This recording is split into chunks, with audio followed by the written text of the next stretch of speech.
నమస్తే, welcome to BCN news. ఈ రోజు వార్తలతో మీ ముందున్నది తేజస్విని. ముందుగా ముఖ్యాంశాలు. అల్పపీడన ద్రోణి ప్రభావంతో పూర్తిగా మారిన వాతావరణం. కొన్ని చోట్ల భారీ వర్షాలు కురుస్తుంటే మరికొన్ని చోట్ల పడుతున్న చిరుజల్లులు.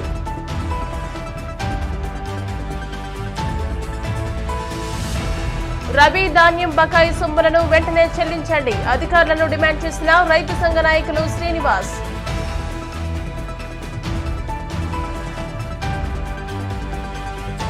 స్ట్రాంగ్ రూమ్ల భద్రతను పరిశీలించిన కాకినాడ కలెక్టర్ నివాస్. అభ్యర్థులు, ఏజెంట్ల పరిశీలనకు సీసీ కెమెరాలు ఏర్పాటు చేసినట్టు స్పష్టం.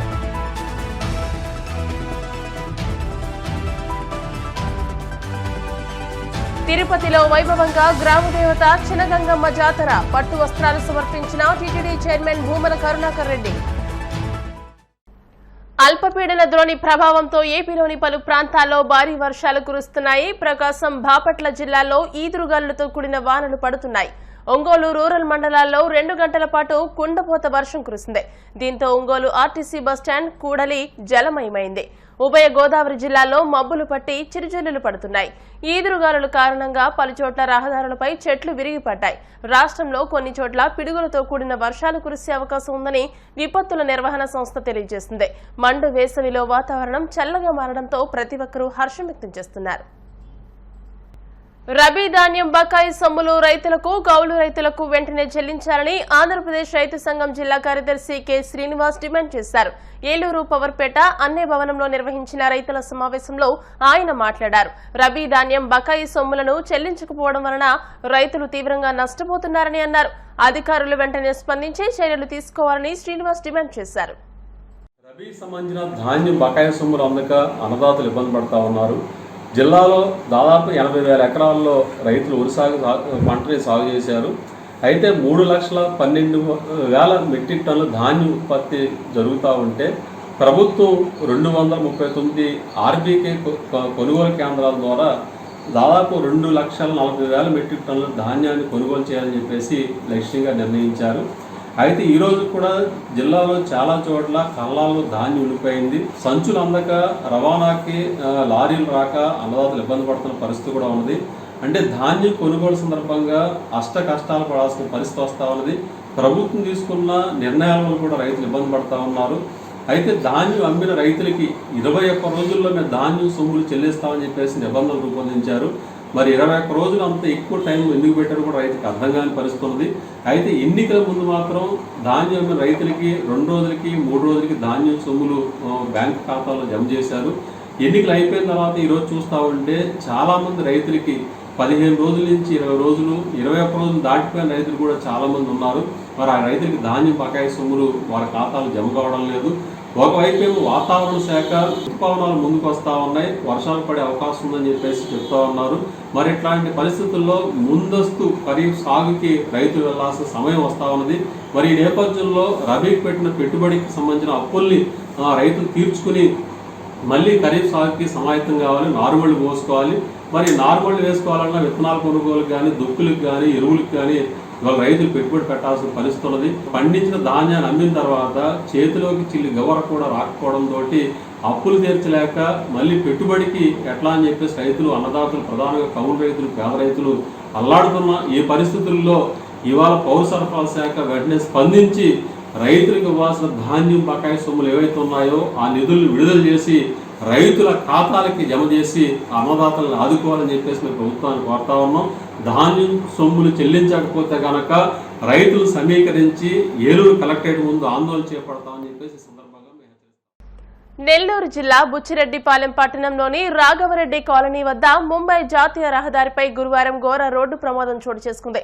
ఆత్మకూరు నుండి నెల్లూరు వైపు వెళ్తున్న ఆర్టీసీ బస్సును నెల్లూరు నుంచి ఆత్మకూరు వెళ్తున్న లారీ ఢీకొట్టింది.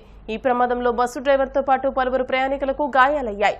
గాయపడిన వారిని స్థానిక ఆసుపత్రికి తరలించారు. తిరుమల శ్రీవారిని పలువురు ప్రముఖులు దర్శించుకున్నారు. ఉదయం స్వామివారి నైవేద్య విరామ సమయంలో సుజనా చౌదరి, విశాఖ ఎంపీ ఎంఈవి సత్యనారాయణ వేర్వేరుగా స్వామివారి సేవలో పాల్గొని మొక్కులు చెల్లించుకున్నారు.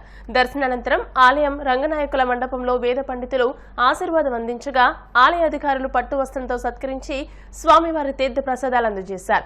కుటుంబ సభ్యులతో కలిసి స్వామివారిని దర్శించుకోవడం ఆనందంగా ఉందని అన్నారు. ఎన్నికల్లో పోటీ చేసిన అభ్యర్థులు ఏజెంట్లు స్ట్రాంగ్ రూమ్ల భద్రతను పరిశీలించేందుకు వీలుగా జేఎన్టీలో సీసీటీవీ కెమెరాల డిస్ప్లే స్క్రీన్లను ఏర్పాటు చేసినట్టు జిల్లా కలెక్టర్ జిల్లా ఎన్నికల అధికారి జె నివాస్ తెలిపారు. సాధారణ ఎన్నికలకు సంబంధించి కాకినాడ జేఎన్టీలో భద్రపరిచిన ఈవీఎంల స్ట్రాంగ్ రూమ్లను కలెక్టర్ జిల్లా ఎన్నికల అధికారి జె నివాస్ ఎన్నికల అధికారులతో కలిసి పరిశీలించారు. జేఎన్టీయూ క్యాంటీన్ పైన ఎన్నికల్లో పోటీ చేసిన అభ్యర్థులు వివిధ రాజకీయ పార్టీలచే గుర్తింపు పొందిన ఏజెంట్లు స్ట్రాంగ్ రూమ్ల భద్రతను పరిశీలించేందుకు ఏర్పాటు చేసిన సీసీటీవీ కెమెరాల స్క్రీన్ ఇతర ఏర్పాట్లను పరిశీలించారు. అనంతరం ప్రిన్సిపల్ ఛాంబర్ మీటింగ్ హాల్లో వివిధ నియోజకవర్గాలకు సంబంధించి స్ట్రాంగ్ రూమ్ల వద్ద విధులు నిర్వహిస్తున్న సిబ్బందితో సమావేశం నిర్వహించి స్ట్రాంగ్ రూమ్ల వద్ద నిర్వర్తించవలసిన విధులపై దిశానిర్దేశం చేశారు. కలెక్టర్ జె నివాస్ మాట్లాడుతూ సాధారణ ఎన్నికలు కాకినాడ జిల్లాలో ఒక పార్లమెంట్ 7 అసెంబ్లీ స్థానాలకు చెందిన ఈవీఎంలను జేఎన్టీలోని వివిధ బాక్సుల్లో సిద్ధం చేసి స్ట్రాంగ్ రూముల్లో భద్రపరిచినట్టు తెలియజేశారు. చంద్రగిరి టీడీపీ అభ్యర్థి పులివర్తి నానిపై జరిగిన దాడి హేయమైన ఘటన అని, దాడికి కారకులైన వారందరిపై కేసు నమోదు చేయాలని పోతలపట్టు టీడీపీ ఎమ్మెల్యే అభ్యర్థి మురళీమోహన్ డిమాండ్ చేశారు. తిరుపతి స్విమ్స్ ఆసుపత్రి వద్ద మీడియాతో మాట్లాడుతూ పోలీసుల తీరుపై అవసరమైతే డీజీపీకి ఎన్నికల కమిషన్ గవర్నర్ను కలిసి ఫిర్యాదు చేస్తానని ఆయన అన్నారు. చంద్రగిరి టీడీపీ ఎమ్మెల్యే అభ్యర్థి పులివర్తి నానిపై జరిగిన దాడిని మాజీ మంత్రి అమర్నాథ్ రెడ్డి తీవ్రంగా ఖండించారు. తిరుపతి స్విమ్స్ ఆసుపత్రిలో చికిత్స పొందుతున్న పులివర్తి నానిని మాజీ మంత్రి అమర్నాథ్ రెడ్డి పరామర్శించారు. అనంతరం మాట్లాడుతూ ప్రజాస్వామ్యంలో భౌతిక దాడులకు తావులేదని, దాడికి కారణమైన వారిపై చర్యలు తీసుకోవాలని డిమాండ్ చేశారు. స్ట్రాంగ్ రూమ్ దగ్గరికి ఇతర పార్టీలు ఎలా వచ్చారో వాళ్ళు కూడా అలా వచ్చారన్నారు. స్ట్రాంగ్ రూమ్ దగ్గరికి పెన్ను పేపర్తో రమ్మన్నారా, బీరు బాటిల్లో సుత్తి కొడవలి గొడ్డన్లు ఎత్తుకొని రమ్మన్నారా? మరి అందరినీ చెక్ చేసి పెన్ను పేపర్ ఉంటే లోపల పంపిస్తున్న మీరు, ఆఖరికి సెక్యూరిటీకి సంబంధించినటువంటి క్యాండిడేట్ సెక్యూరిటీ గన్ను కూడా చెక్ చేసి పంపిస్తున్న మీరు, బీరు బాటిల్ ఎలా వచ్చాయి, గొడ్డన్లు ఎలా వచ్చాయి, సమ్మెట్లు ఎలా వచ్చాయి, అంత రాళ్ళు ఎలా వచ్చాయి? దీనికి సమాధానం ఎవరు చెప్పాలి? అంటే దీనికి కూడా దెబ్బలు తిన్నోళ్ళే చెప్పాలా? ప్రతి దాడి చేసుకుంటే వ్యవస్థ ఎందుకు? దాడి చేసిన వాడు కంప్లైంట్ ఇవ్వకపోగా ప్రతి దాడి చేస్తాడని హెచ్చరించినటువంటి వ్యవస్థ, మరి ప్రతి దాడిని నివారించాల్సినటువంటి బాధ్యత ఉందా లేదా? సో ప్రతి దాడిని సమర్థిస్తున్నామా లేకపోతే దాన్ని చర్యగా తీసుకుంటున్నామా? జవాబు చెప్పాలా? ఈజీ, మాట్లాడడం ఈజీ. ఒక బాధ్యత కలిగినటువంటి అధికారులు దాడికి ప్రతి దాడి జరిగిందంటే ప్రతి దాడి జరగకుండా ఉండాల్సినటువంటి బాధ్యత ఎవరిది? రక్షణ కల్పించాల్సినటువంటి బాధ్యత ఎవరిది? స్ట్రాంగ్ రూమ్ దగ్గరికి బీరు బాటిల్ వచ్చాయంటే దానికి బాధ్యత ఎవరిది? స్ట్రాంగ్ రూమ్ దగ్గర గొడ్డలు వచ్చాయంటే దానికి బాధ్యత ఎవరిది? గొడ్డళ్ళు సమ్మెట్లు తీసుకొచ్చారంటే అక్కడ ఏమన్నా స్ట్రాంగ్ రూమ్లో వీళ్ళు ఏమన్నా వర్కర్లుగా వచ్చారా? ఎవరిని భ్రమ పెట్టాలనుకుంటున్నారు? ఏ సంఘటనలు ఎవరు దాచిపెట్టాలనుకుంటున్నారు? ఇవన్నీ దాచిపెడితే దాగేవి కాదు.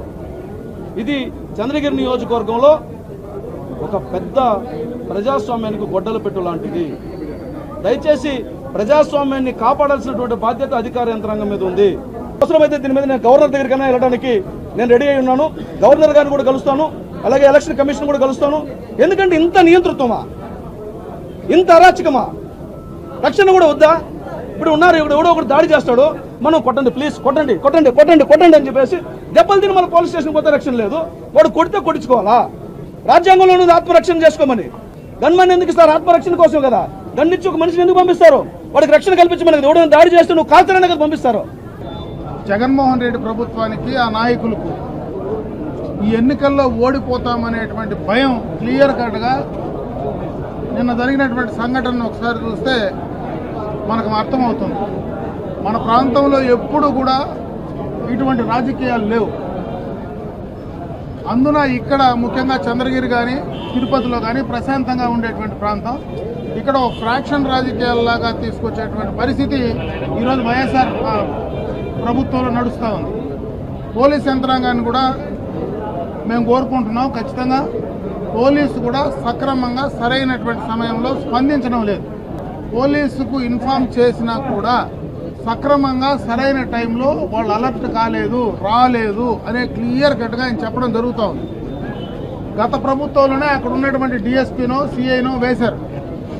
వాళ్ళు పూర్తిగా ఎన్నికలు నిష్పక్షపాతంగా జరపడంలో కానీ, అదేవిధంగా అక్కడ ఏనాటి అల్లర్లు కూడా జరగకుండా శాంతియుతంగా ఎన్నికల ప్రక్రియ అయిపోయిన తర్వాత ఈ రకమైనటువంటి పందా జరగడం అనేది నిజంగా రాష్ట్ర ప్రజలందరూ కూడా గమనిస్తూ ఉన్నారు.